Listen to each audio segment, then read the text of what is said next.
It is July the 28th, 2022, and this is Curiously Polar.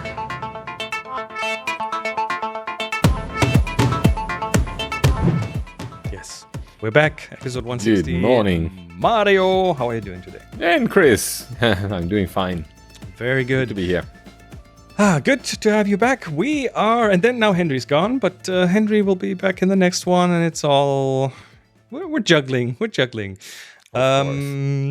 Let's see. We are going to talk about satellite, agriculture, and penguins.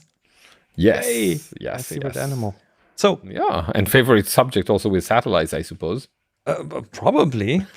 So you brought us a topic about satellite broadband for the Arctic. What are we looking at? We are looking at communication in the Arctic, and especially communication people to people or people to institutions or something. I mean, How something with science. Right now, let's say you have a research station up on somewhere in the Arctic, and you want to do a video conference with someone on terra firma. Well, let's say that if you are in Ny-Ålesund in Svalbard, it's a research consortium up in Ny-Ålesund, you will have very good internet, actually better than most places on Earth, because they have a huge cable. Actually, they had two, but one has been cut this past spring, and is still not repaired. But they have a big optical fiber connection to the backbone. Yes. So if you're in Ny-Ålesund, you shouldn't use Wi-Fi. There are, because of the measuring instruments that are used out there. True. But you can use your cable to plug it in. Yeah. Plug in your computer or your device, and then once you are wired up, you have fantastic conditions. And this picture that we take from Space News is about the array that's just above Longyearbyen, just above the main settlement, and that shows the ice cut domes that are monitoring the atmosphere, the stratosphere, in the background, in the fog. And then you have this array of antennas that are from OneWeb, that are more communication satellites.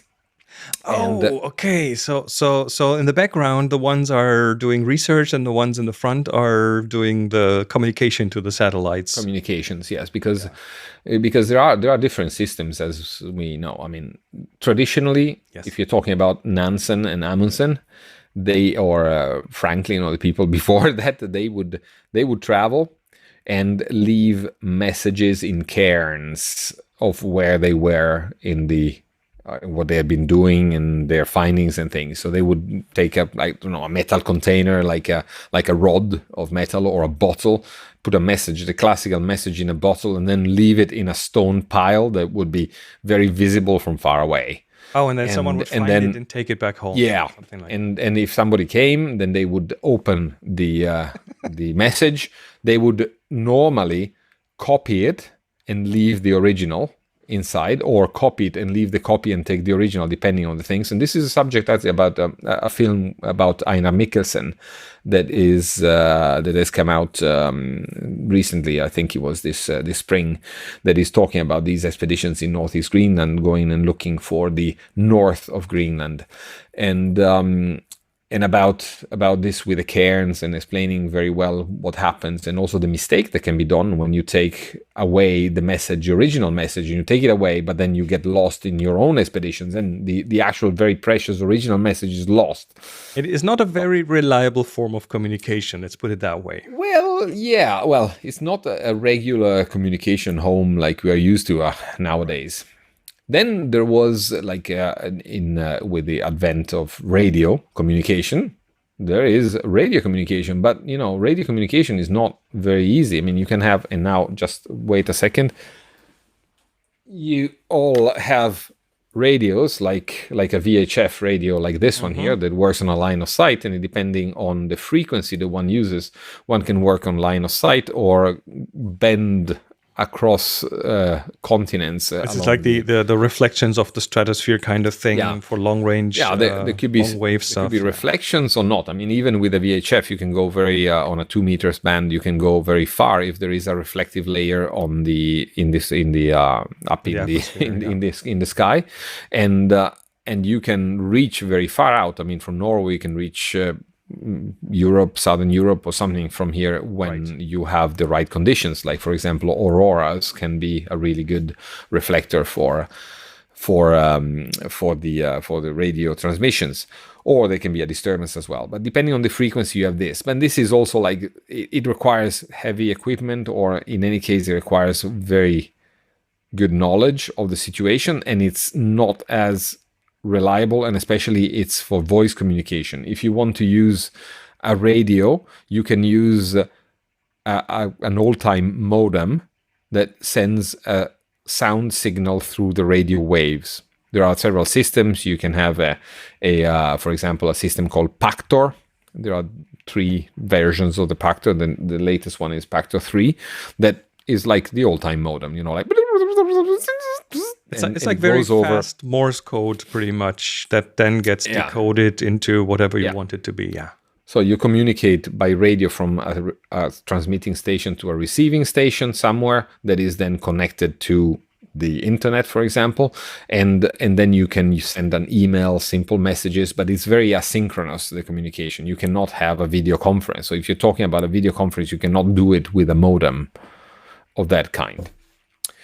And then there have been the newer ways of doing these are using satellites, and then using satellites, for example, for voice communication, but also for data communication that is maybe a little bit heavier, but still at very low speeds. And one of the first ones was the Inmarsat system. And I believe that you might have a coverage map of the Inmarsat system. Yes, we do. Here we go. And Inmarsat is using the Landsat satellites, and they are placed on a geostationary orbit. You see a picture here of the globe, like flattened out, and you have the satellites that are along the equator.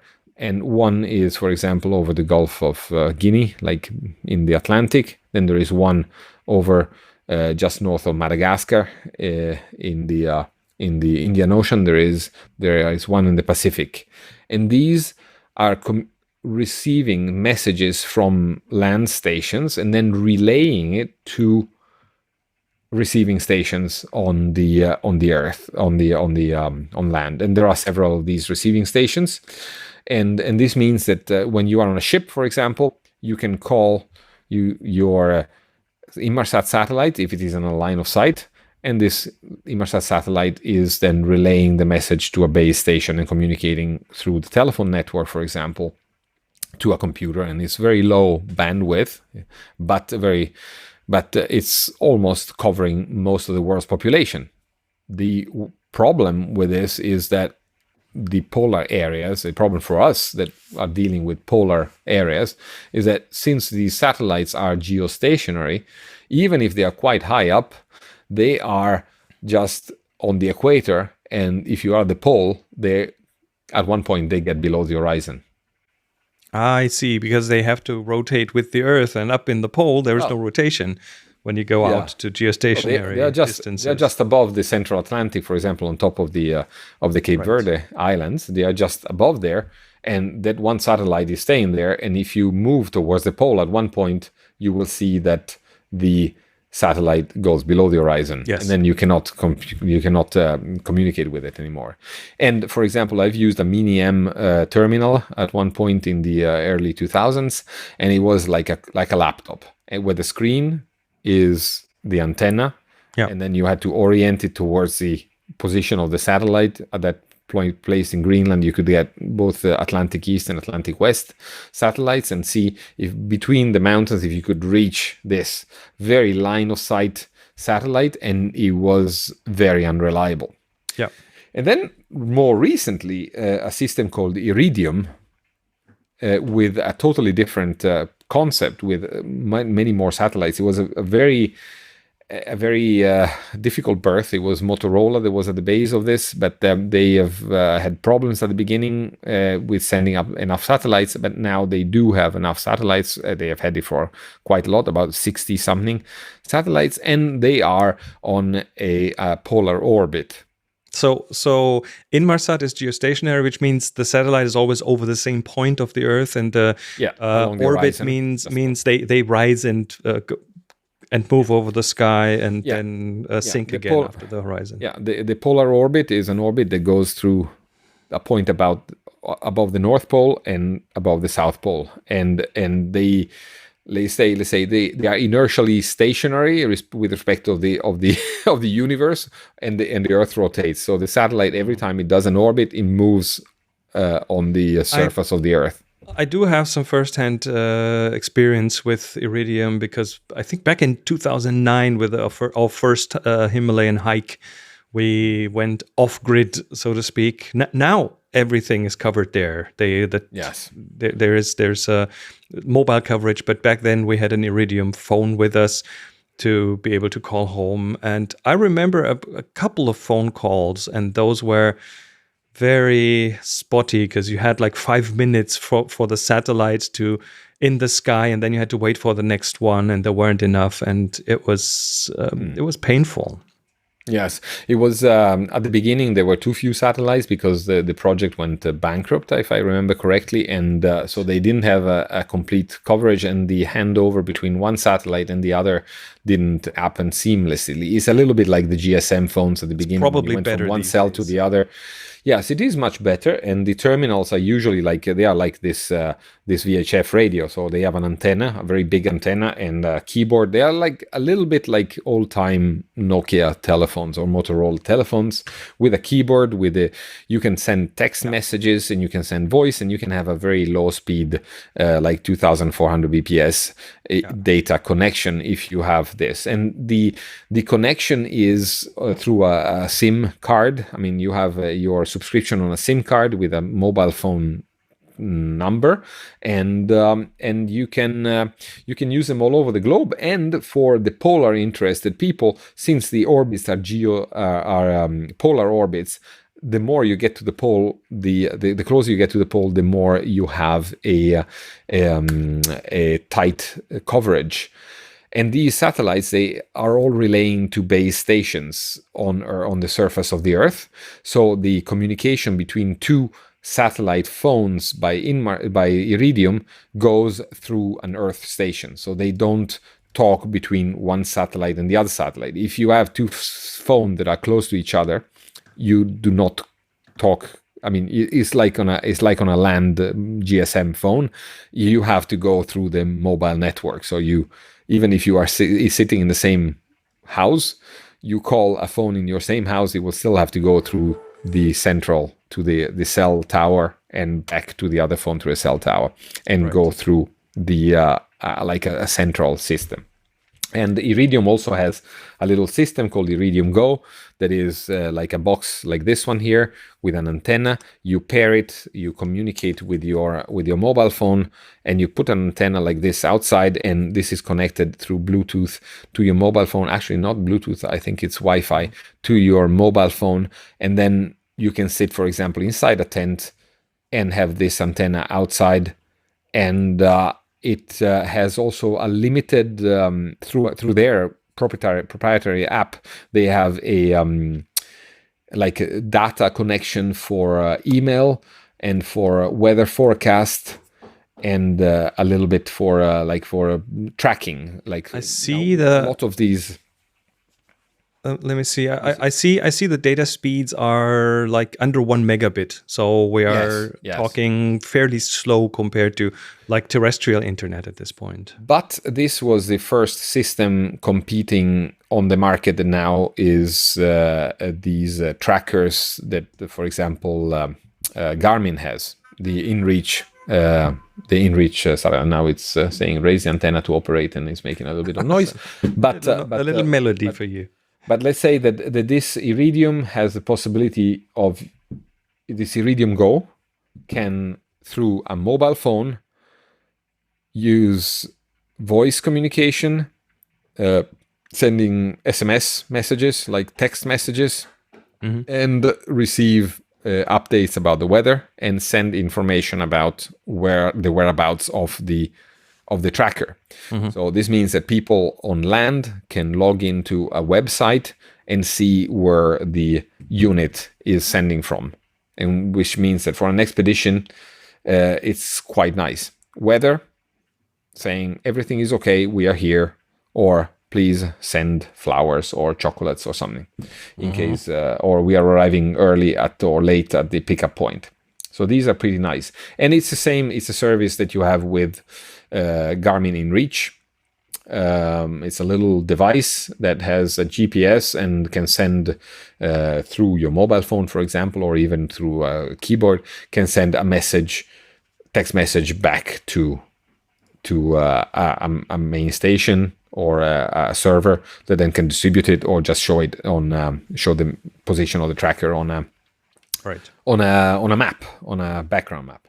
But to go back to the actual subject of this, the subject that was talked about on Space News is that there is a more and more interest for high data connectivity and for coverage and in the Arctic and in the Antarctic, and especially the Arctic. And because there is increase in tourism, increase in research, increase in prospecting, possibly a lot of, like, for example, deep sea mining up in the ocean, in the Arctic Ocean, all these things that are kind of controversial, but still there is a potential market for operators in areas that are not exactly served well by the current systems. By the way, the noise in the background is construction work on your side. Sorry about that. Yeah, no worries. It's construction work here in out of my house. You, Chris, you are very knowledgeable about Starlink, for example. And Starlink is one of the systems that is competing. Starlink is one of the latest satellite constellations in low Earth orbit that is in the process of disrupting a few of the existing incumbents. We're talking global coverage, pretty much. Not quite up to the poles, or it's getting there slowly, but they just launched a rocket that is serving a polar orbit. We have a live tracker here where you can get an idea of the satellites live moving, and what you see here is, well, first of all, the little white dots are the individual Starlink satellites. The green hexagons are the coverage area, and that is expanding. I think they are in like I don't even know, probably about 100 countries right now, and they are expanding this. Then you see these lines of satellites. These are launched into a start orbit, and then they take a month or two to move into their final orbits and spread out. So you see these trains of satellites first, and those are actually sometimes visible from Earth. So you have probably seen some news coverage of that. And now what we're seeing here is a few of those orbiting right under a specific line that have been launched recently. There are several launches, and now here's one that is pointing straight at the pole. And we have a few already in polar orbits, but those will pretty much cover more and more. I think there are a few more polar launches planned, so that will sooner or later provide internet. And the interesting thing with Starlink is that we're talking real internet speeds. We're talking 200 megabits from Starlink antenna down and up probably at least 50 megabits up. So we're talking a super fast connection that works, and at one point will work pretty much everywhere on the planet, including on the seas. Yes, and I've seen that there are now new antennas for mobile platforms like RVs or big ships. They are a little bit expensive because we are talking about. I thought it was something about 50,000 euros for. So for an home, antenna. But for home and RV usage, we're talking $500 initial cost and then $100 per month. For the big ship usage, for usage on the seas, we're talking, I think 5,000 on a monthly basis. But that is targeted, I think, towards like cruise ships and these kind of things. Yeah, and they say yes, it's about $5,000 a month with a one-time hardware cost of 10,000 for. But still, I mean, what you Starlink Maritime is it's if you have clients, if you have like a cruise ship or a big shipping companies, that is cost of operation, and that is not that expensive. These are low Earth orbits, so they are closer to the surface of the Earth, and this means that the satellite can cope with a very high speed of transmission.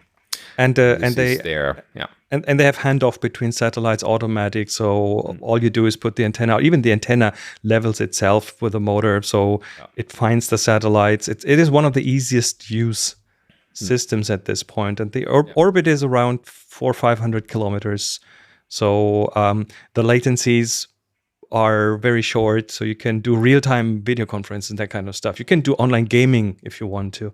Yeah, and these are things that, for example, airlines are looking very much forward to. And this was another reason for especially the Arctic orbits, or the coverage of the Arctic areas, is there are a lot of the routes between Europe and Asia and North America are passing over the pole or very close to the Arctic areas that are now very badly covered. And of course, like especially with business travel and the possibility of holding meetings and video conferences from an airplane is quite an improvement, or quite an extra gimmick that you can sell a plane ticket for. The question is, how much is it a gimmick? Because for at one point it is going to be a competitive advantage for people traveling, because they can now use that time and continue their work if they want to. So, and it's enabling new applications. So there's a lot of interesting things coming out of that. And there is also the strategic advantage of having this for defense or absolutely. I mean, applications. We're looking at Ukraine at this point, where Starlink is very present and very well capable of avoiding efforts by the Russians to disturb the communications. Yes.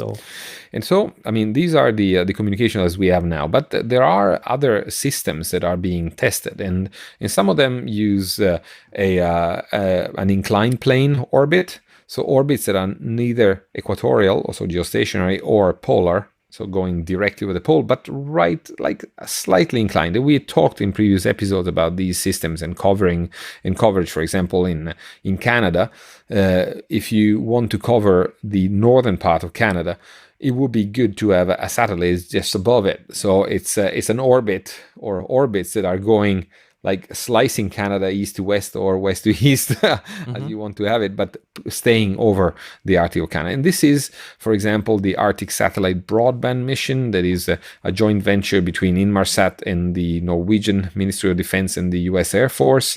And these are using actually this Falcon 9, the SpaceX Falcon 9 vectors for these.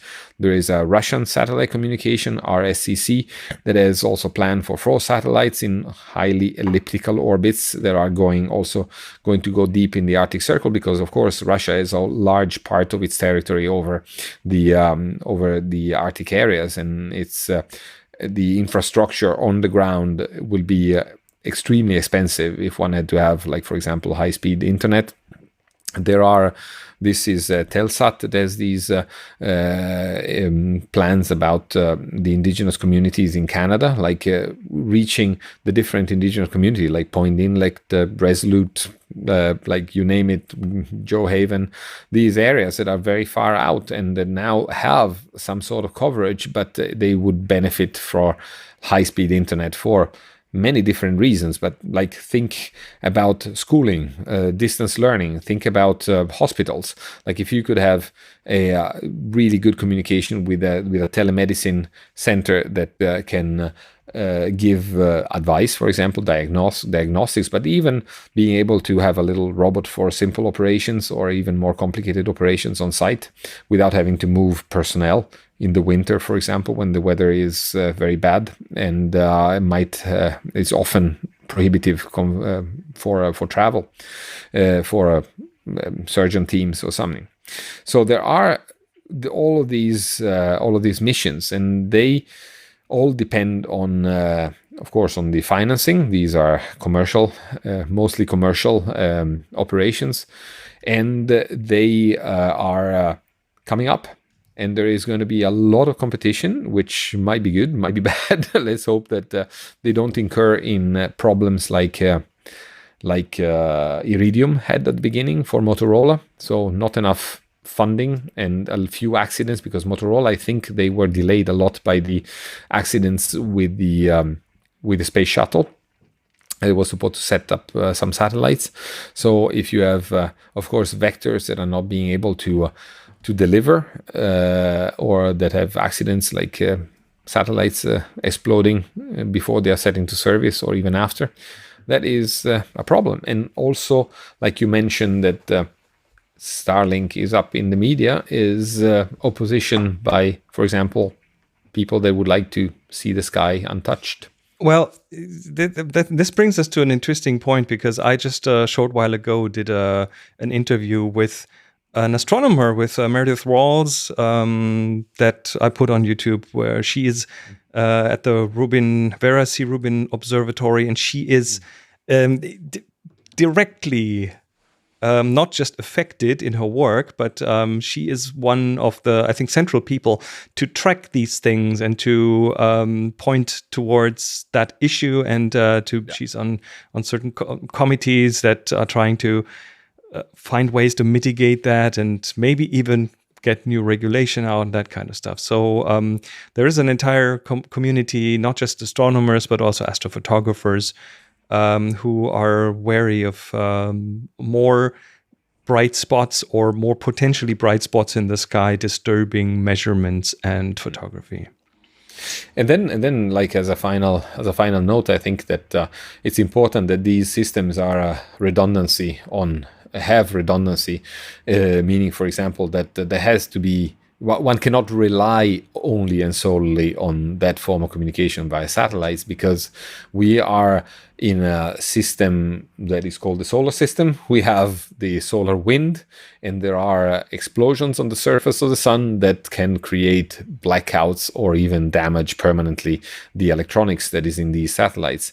And if there are vital systems that are depending on high-speed communication, or in any case of communication, we have to be sure to make sure that the communication is continuous, and therefore also in the case of a solar storm, or in the event of a breakage, or even, like there are satellites that can shoot. I mean, satellites can be shot down by lasers or others.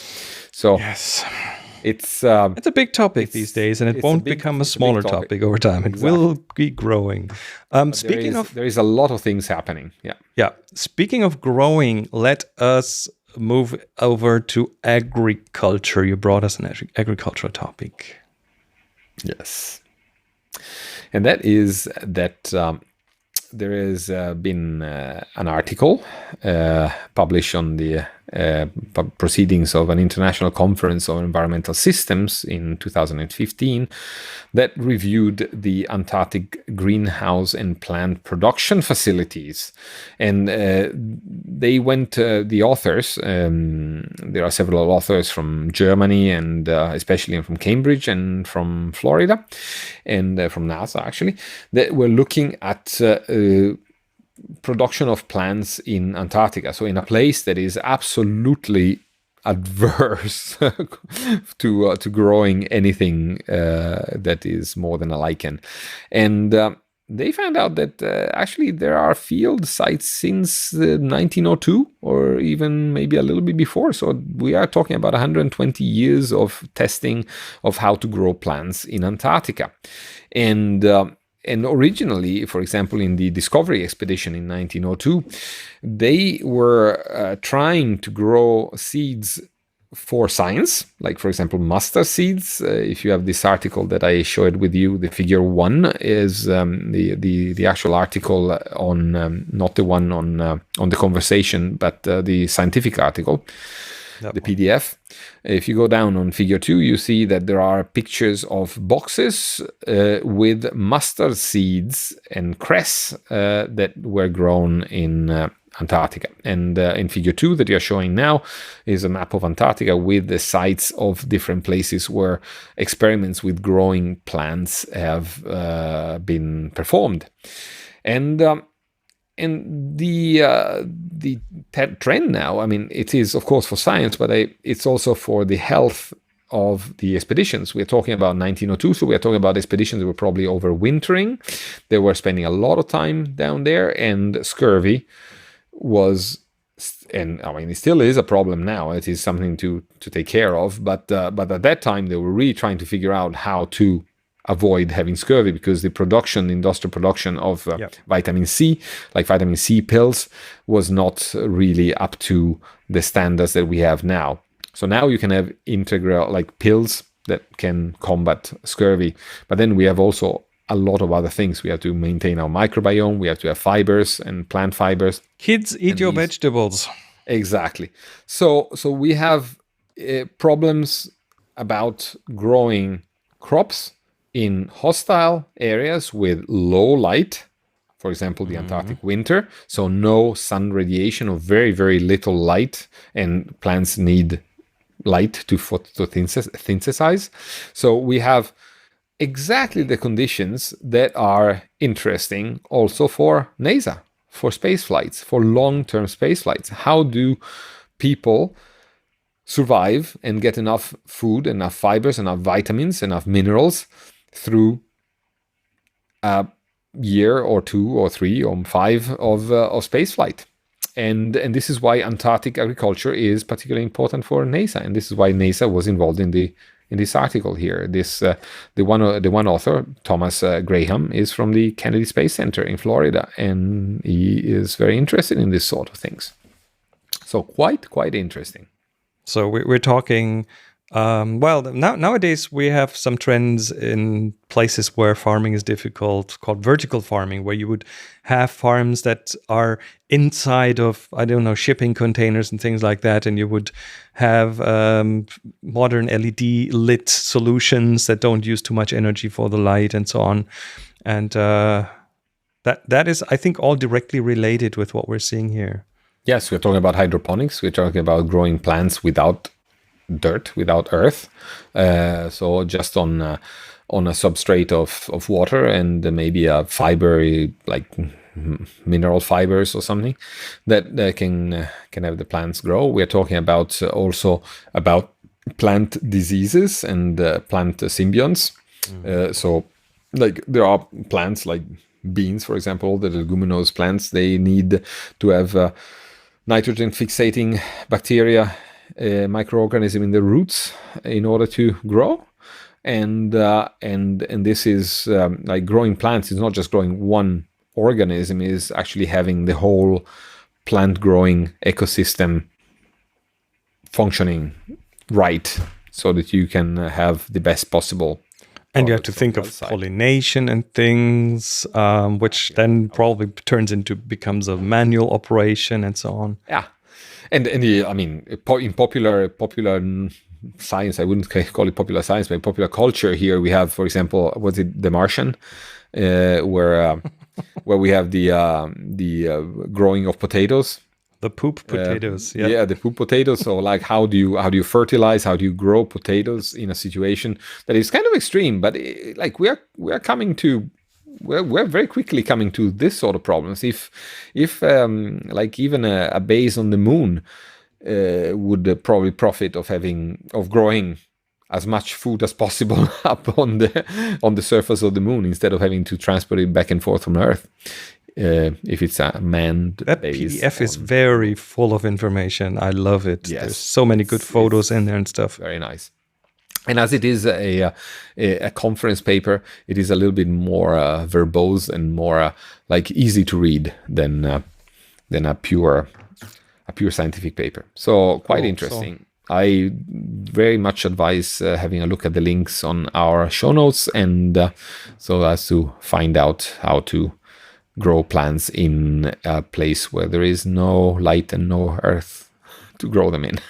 So, last but not least, we are going back to penguins and robot in that context. I remember we talked about a penguin-shaped robot that dives and follows the penguins around. How about this other one here? Yeah, and these are like, we're talking about these underwater drones, but now we are talking about studying emperor penguins. So how do we monitor emperor penguins? I mean, they are very far into the inland in Antarctica. They are very difficult to get to colonies, and they should not be disturbed because they are not endangered, but they might be very quickly endangered because of the changes in the climate. So the Woods Hole Oceanographic Institution in Massachusetts, part of MIT, has a project that called MARE, and it's monitoring the health of the Antarctic marine ecosystems using the emperor penguins as a sentinel. So this project is using like several other projects. I think we talked about, for example, elephant seals gathering data from the depth of the sea. Well, the emperor penguins can also be used because to gather data about the ecosystem, because emperor penguins take long foraging trips out at sea, and they we can, for example, through satellite tracking, know where they are going, how deep they are going, and then we can also gather their poop when at the colony and figure out how and what they ate and where they ate it through analysis of the content of these scats. And the WHOI, the Woods Hole Oceanographic Institute, has a long-term monitoring of emperor penguins, and they developed now a robot that they call Echo, which is a yellow robot. It's like a little caterpillar, a little. I'm very disappointed that it does not look like a penguin at all. They should have. They should have, exactly. And they are removing human presence from the emperor penguin colony, and they are counting and cataloging the birds. So it's taking information about how many birds there are, how big they are. It has the possibility of assessing the size of the penguin. And this is a robot that is about 3 feet tall, and it has a LiDAR, so a light detection and ranging, a kind of a radar with light, GPS, and can navigate autonomously. And it has the possibility of reading radio frequency ID tags that scientists have put in the penguins, like identifying the so they ring them the dogs like birds pretty much. Instead of ringing, you put a little microchip under the skin. Okay. And so you can identify the individual penguins. It's like at the checkout in your grocery store. They go beep beep beep and just practically count them in this way and see how they move and stuff. Yes, and I mean, the British have something at Bird Island. They have a obligated pathway for the penguins to pass when they're going from the colony to the sea. And in this, I think we talked about this, and the penguins, when they go over this, they are both identified, but they also weighed.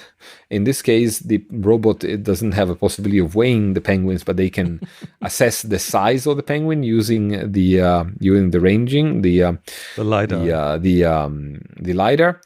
And so, Mr. Penguin, please step on the scale. No, it doesn't. Please step on the scale. And it's really fantastic. So they can collect the data. They can transmit the data through Wi-Fi to a research center that is close to the Neumayer station, the German Antarctic research base Neumayer station, and then they can even identify the individual penguin with a very high. It has 16 high resolution cameras that are capable of really following a single penguin within the colony from a distance, and it's fantastic. Is that okay? So this thing is partially autonomous based on the article, partially remote controlled. Is it? How do the penguins react to that thing driving among them? I guess it's electrical, so it doesn't make a lot of noise and things. Is it just something they ignore after a while, or? Well, the article here doesn't say how the penguins react to it, but if my experience of being together with other penguins applies to this, is that the penguins get habituated to having this presence around. So they get bored by it because it doesn't do anything to them. Yeah, it's not anything that looks. I mean, first of all, it's much less invasive than a human or several humans. True. Does the job without talking, without smelling strange. I mean, it might have some smell, but it's a very constant smell, and it doesn't smells. and it's probably cleaned, because everything in Antarctica has to be cleaned for biosecurity reasons. So it is a much less invasive. It's a progress towards a less invasive use, a less invasive data gathering for science. So that's. But of course. It is a disturbance in any case. It is yellow, and it's not a mound of snow, and it doesn't look like a penguin. Maybe they should have followed your advice and make a penguin-like thing. But maybe that's even more disturbance, because they will be leaving the penguins feeling threatened by competition for a mate or for a particular site. So maybe this is actually the best solution.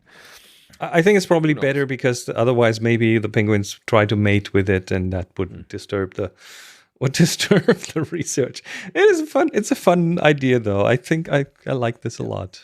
And of course, this is a joint venture with is a robot that has been created by a company called ClearPath Robotics, and they have experience in a lot of the technology here, and this is a technology that is tested on one of the most hostile environment on Earth, and maybe this is something that can be used other places as well. Well, we can start cataloging penguins on Mars, for example. Exactly. All right. Okay.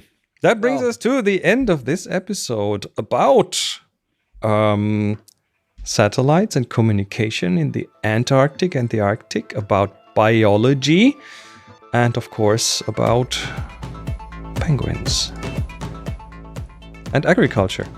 Yes, and agriculture. So yeah, that was it for this episode. Thanks everyone for being here. We are back in a week with more. Thanks Mario for putting all this together. We'll be back soon. You can find us online at curiouslypolar.com, and that's it. Bye-bye. Bye-bye.